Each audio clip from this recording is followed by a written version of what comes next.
আসসালামু আলাইকুম বন্ধুরা, রুহানি চিকিৎসালয়ে আপনাদের সবাইকে স্বাগত। আজকে এক ভাইয়ের বিশেষ কমেন্টের উপর একটি ভিডিও বানানো হচ্ছে। এই ভিডিওটি এর আগেও ভিডিও বানিয়েছি, তো যে জিনিস চেয়েছে সেই জিনিস যদি কার্যকর না হয় তাহলে দিয়ে তো কোনো লাভ নাই। তো আগে বিষয়টা নিয়ে আলোচনা করি। আসলে আজকের যে ভিডিওটা সেটা হচ্ছে কি, যে মাসিকের সমস্যা নিয়ে আলোচনা করা হবে এবং ঔষধি দেওয়া হবে। আমি ঔষধি চেয়েছে, আমার কাছে কোনো টোটকা ফোটকা চাইনি, যার কারণে আমি টোটকা দিচ্ছি না, বা কোনো মন্ত্র চাইনি, যার কারণে মন্ত্র দিচ্ছি না। কথা বুঝতে পেরেছেন?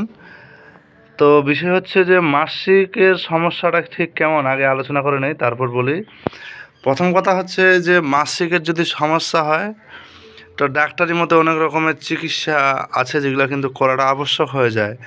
যদি দেখেন যে মাসিকের সমস্যার সময় দেখছেন যে আপনার ব্যক্তিগত রোগ, মনে করেন যে কারো থাইরয়েড বেড়ে গেছে, তাহলে কিন্তু ওইটা আবার অন্য ধরনের চিকিৎসা হবে। যদি দেখো যে আবার রক্তের পরিমাণ হেমোগ্লোবিন কম আছে, তখনও কিন্তু ওই মাসিকের অনিয়মিত সমস্যা দেখা দিতে পারে। আবার এমনও হতে পারে যে রোগীর শরীর প্রচুর পরিমাণে দুর্বল, মানে কি প্রেশার হলো বা বিভিন্ন ধরনের এইসব জিনিস যদি ঘটে, তখনও কিন্তু মাসিকের সমস্যা দেখা দিতে পারে। তো ওর জন্য অবশ্যই কিছু ডাক্তারি মেডিসিনের প্রয়োজন পড়ে, অবশ্যই সেটা করানোটা আবশ্যক। এখন আমার যে চিকিৎসাটা এখন আমি বলছি সেটা শোনেন, এবং এটাও 100% কাজ করবে, কোনো সন্দেহ নাই। এই জিনিসগুলো কেন বললাম, যেমন ডাক্তার চিকিৎসা দেওয়ার আগেও কিছু ওষুধের জন্য সে রিপোর্ট আবশ্যক করে তোলে, তেমন এই ক্ষেত্রেও রিপোর্টটা কিন্তু প্রয়োজন পড়ে। তো এর জন্য এই জিনিসগুলো যদি আপনার ক্লিয়ার থাকে, তাহলে কিন্তু এই জিনিসটা আপনারা ট্রাই করতে পারেন। বা এমন দেখছেন যে রোগীর স্বাস্থ্য সুস্থ সবই ঠিক আছে, কোনো সমস্যা নেই, তারপরও অনিয়মিত মাসিক হচ্ছে, ঠিক আছে? তো আমি একটা না, পরপর 3টা চিকিৎসা আপনাদের মাঝে দেবো, আপনারা যে কোনো একটা বেছে নিতে পারেন। এর জন্য হচ্ছে কি, প্রথম যে চিকিৎসাটা যে দেখেন আমি আপনাদের মাঝে লিখে রেখেছি, কিছু আমার লেখাতে জড়তা আসার কারণে আপনারা লেখাটা বুঝতে আপনাদের সমস্যা হতে পারে, আমি মুখ দিয়ে বলে দিচ্ছি এবং দেখাচ্ছে। আপনারা কি করবেন, সেই আমার মুখের কথাটা ভালোভাবে নোট করে নেবেন, আপনাদের সামনে কাজে আসবে। এখন বলি, প্রথম যে নিয়মটা সেটা হচ্ছে যে ডালিম গাছের যে কচি শিকড়টা আছে, ডালিম গাছের মাটিতে খুললে আপনি কচি শিকড় পেয়ে যাবেন, এবং শিকড় নিয়ে কি করবেন, আড়াইটা গোলমরিচ নেবেন। আড়াইটা এখানে অবশ্যই কিছু টোটকার মতো কিছু বিষয় দাঁড়ায়, কিন্তু আসলে এমনটা না, আড়াইটা হচ্ছে একটা ওষুধের পরিমাণ। কথা বোঝা গেছে? তো আড়াইটা গোলমরিচ নেবেন, নিয়ে কি করবেন, ওটা কিন্তু শিলপাটায় বাটবেন, মানে পিষবেন, পিষে কাঁচা দুধে মিশিয়ে কি করবেন, গোসলের আগ দিয়ে সকালে বাসি পেটে খেয়ে নেবেন। কথা বোঝা গেছে? কোথায় খাবেন? গোসল দেওয়ার স্থানে। যদি পুকুরে গোসল দেন বা নদীতে গোসল দেন, তাহলে কী করবেন, 1 হাঁটু জল বরাবর নামবেন, নেমে আপনারা এটা খাবেন।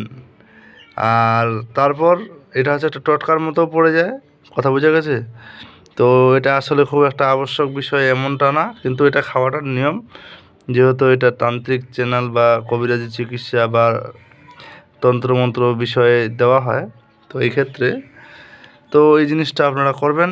এবং দ্বিতীয়টি যেটা হচ্ছে সেটা হচ্ছে গোলমরিচ আধা তোলা। তোলার হিসাবটা নিশ্চয়ই আপনারা ভালো বুঝতে পারবেন। না যদি বুঝতে পারেন, তাহলে আপনারা একটু ক্যালকুলেটর বা কোনো হিসাবের জায়গা থেকে আপনার তোলার হিসাবটা নিয়ে নেবেন, ঠিক আছে? গোলমরিচ নেবেন আধা তোলা। শ্বেত আকন্দের শিকড়ের ছাল, শ্বেত আকন্দের মানে সাদা আকন্দ গাছের যে শিকড় আছে, ওই শিকড়ের ছালটা নেবেন 2 তোলা।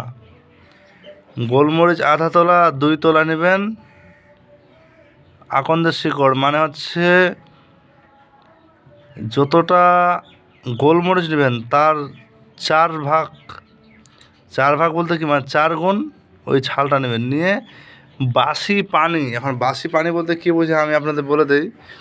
আসলে এটা যদি আকাশের পানি হয় খুব ভালো হয়, আমি ক্লিয়ার করে দিচ্ছি। এটা যেহেতু চিনলে জড়ি, না চিনলে বনের খড়ি। আকাশের পানি যদি হয় খুব ভালো হয়, যেহেতু ওটা বাসির পর বাসি, বাসির পর বাসি ওটা হয়ে থাকে। যদি আপনাদের কাছে না থাকে, কী করবেন, খাওয়ার ভালো জল নিয়ে রেখে দিবেন, সন্ধ্যায় রাখবেন বা সকালে রেখে তারপর দিন সকালে কাজটা করতে পারেন। তো কী হবে, এটা করে পানি দিয়ে পিষে পরপর 3 দিন সকালে খাবেন। এতে যদি অতিরিক্ত রক্তস্রাবটা আপনার বেরিয়ে যায়, তখন কিন্তু এটা কাজে আসবে। আর একটা চিকিৎসা যে পেশাবের সাথে বা পেশাবের রাস্তা দিয়ে যেমন নাকের সর্দি বের হয়, একটা এক্সাম্পল, তো সর্দির মতো যদি আপনার সাদা শস্য করে বেরোতে থাকে, যেটাকে আমরা সাদা স্রাব বলে থাকি, কথা বোঝা গেছে?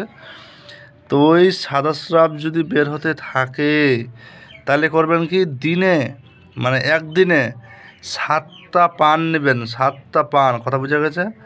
7টা পান নিয়ে সেই 7টা পানে আপনারা কী করবেন, জয়িত্রী বুঝতে পারছেন, জয়িত্রী ফল মানে জয়িত্রী মিশাবেন, মানে পানটার সঙ্গে জয়িত্রী দিয়ে পানটা বানিয়ে একদিনে 7টা পান খাবেন, ঠিক আছে? এতে আপনার কি হবে, ওই সাদা স্রাবটা বন্ধ হয়ে যাবে।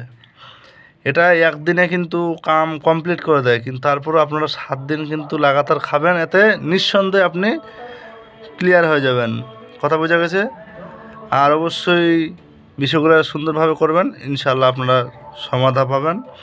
তো দেখা হচ্ছে আগামী কোনো ভিডিওতে। ভিডিওটি সম্পূর্ণ দেখার জন্য জানাই অসংখ্য ধন্যবাদ। আর যারা নতুন, চ্যানেলটি সাবস্ক্রাইব করে পাশে থাকবেন। দেখা হচ্ছে কোনো ভিডিওতে, ভালো থাকবেন।